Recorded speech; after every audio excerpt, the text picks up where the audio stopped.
السلام علیکم ورحمۃ اللہ وبرکاتہ۔ الحمدللہ والصلاۃ والسلام علی رسول اللہ وعلی آلہ وصحبہ اجمعین، اما بعد۔ جاوید اختر اور شمائل ندوی کا does God exist per debate ہوا، دنیا میں کافی معروف ہوا، کافی پھیلا، لوگوں نے کافی پسند کیا۔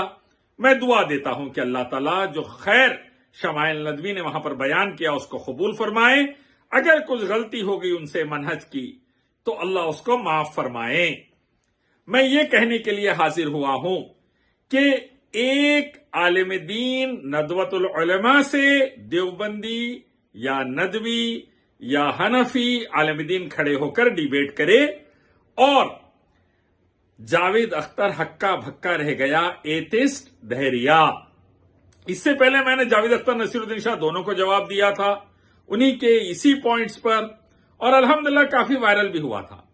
لیکن ایک حنفی عالم نے جب ٹھہر کر ٹکر لی تو جاوید اختر ہکا بھکا رہ گیا، جواب دینا نہیں بن رہا تھا، عجیب عجیب باتیں کرنے لگا۔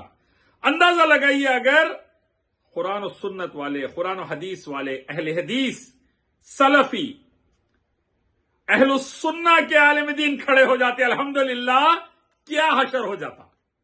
ثناء اللہ امرتسری رحمۃ اللہ علیہ جیسے، امام ابن تیمیہ ابن قیم رحمۃ اللہ علیہ جیسے، امام حنبل رحمۃ اللہ علیہ جیسے، محمد بن عبد الوہاب رحمۃ اللہ علیہ جیسے، شیخ بن باز، شیخ البانی، شیخ ابن عثیمین رحمۃ اللہ علیہ جیسے، شیخ صالح الفوزان حفظہ اللہ جیسے، شیخ ربیع بن ہادی مدخلی جیسے رحمۃ اللہ علیہ، ان کی طرح اگر اہل حدیث علماء کھڑے ہو جاتے تو کیا دھوم مچ جاتی۔ اندازہ لگائیے۔ میں نے ماشاءاللہ 500 سے زیادہ ڈیبیٹس توحید و سنت اور شریعت کے اوپر 28 ٹی وی چینلز پہ کیے ہیں، انگلش اردو میں۔ الحمدللہ کوئی اپوننٹ نہیں ٹک سکتا تھا اللہ کے فضل سے، کوئی شرک و بدعت اور کفر والا نہیں کھڑا ہو سکتا الحمدللہ، کوئی ماشاءاللہ دہریہ نہیں کھڑا ہو سکتا تھا الحمدللہ، کیونکہ وَجَاءَ الْحَقُّ وَزَهَقَ الْبَاطِلُ إِنَّ الْبَاطِلَ كَانَ زَهُوقًا۔ حق آ گیا، باطل تباہ ہو گیا، باطل تھا ہی تباہ ہونے کے لیے، تو کوئی باطل والا نہیں ٹھہر سکتا۔ اہل حدیث علماء میں ماشاءاللہ مکی، مدنی، جامعی، سلفی، عمری، سناولی اگر کھڑے ہو جاتے الحمدللہ، یہ کفر، شرک، دہریت کے خلاف توحید و سنت کی دعوت دیتے ہوئے، تو کیسا الحمدللہ اثر رہتا۔ صرف سوچیے، اللہ اکبر، کیسا امپیکٹ پڑتا، کیسا زبردست حق کی دعوت رہتی۔ شمائل ندوی صاحب چونکہ حنفی ہے، عقائد میں انہوں نے چونکہ حنفی، دیوبندی یا ندوی یا صوفی یا رافضی عقائد میں اللہ تعالیٰ کو مخلوق سے کنیکٹ کر دیا۔ ڈیبیٹ کے 15ویں منٹ سے دیکھیے آپ لوگ، جبکہ اللہ تعالیٰ کی ذات مخلوق سے بالاتر ہے۔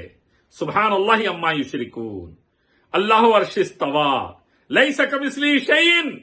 اللہ کی ذات بہت اونچی ہے، جس سے وہ شریک ٹھہراتے ہیں۔ اللہ تعالیٰ کی کوئی مثال کی مثال نہیں دے سکتا۔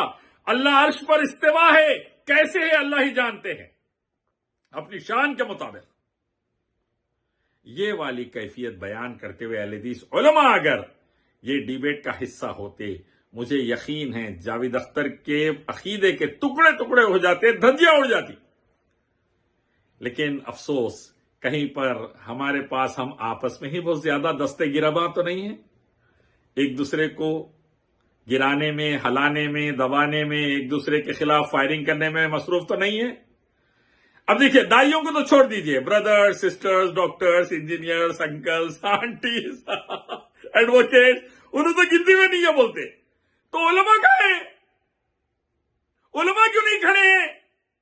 میری گزارش ہے، اللہ تعالیٰ تمام اہل حدیث، سلفی علماء کو برکت عافیت دے، جو گزر گئے جنت الفردوس عطا کرے، اور جو زندہ ہے اللہ ان کو صحت عافیت حیات دے، ان کے فیملیز کو، اور صحابہ کی طرح اللہ اس کے نبی کے احکام کی روشنی میں رسول اللہ صلی اللہ علیہ وسلم کے نقش قدم پر چلتے ہوئے غیر مسلمین میں دعوت دینے والا بنائے اللہ، غیر مسلمین میں دعوت دینے والا بنائے اللہ، غیر مسلمین میں شرک اور کفر کا اور حرام کا اور بدعت کا رد کرنے والا، توحید و سنت کی دعوت دینے والا بنائے اللہ، اور صحابہ کی طرح دونوں جہاں میں کامیاب کرے۔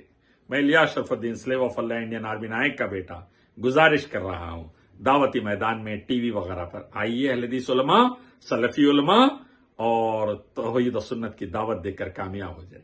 السلام علیکم ورحمۃ اللہ۔